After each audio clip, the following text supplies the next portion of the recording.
জনাব মোহাম্মদ আতাহার আলী,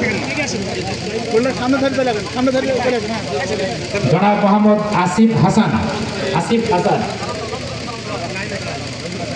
জনাব মোহাম্মদ বাদশাহ খান, জনাব মোহাম্মদ নাজমুল হাসান,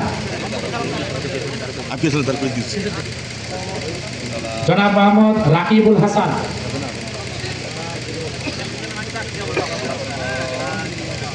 জনাব মোহাম্মদ রনি মীর,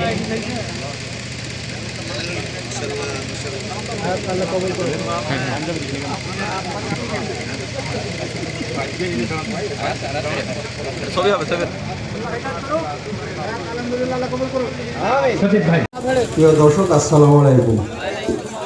আশা করি আপনারা সবাই ভালো আছেন।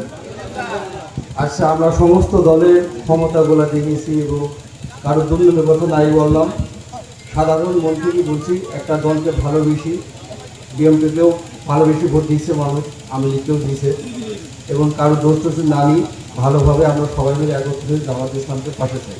আর এই দলটাকে আমরা সুযোগ দিতে চাই এবং সবাই মিলে তারপর দেশটাকে গড়বো, বাংলাদেশকে যদি করতে হয় জামাত ইসলামকে করবো।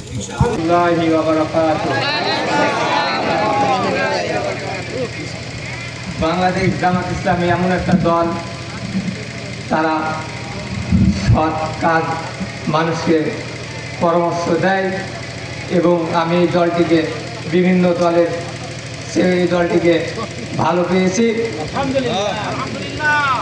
এইগুলি আমার কথা বক্তব্য শেষ করছি।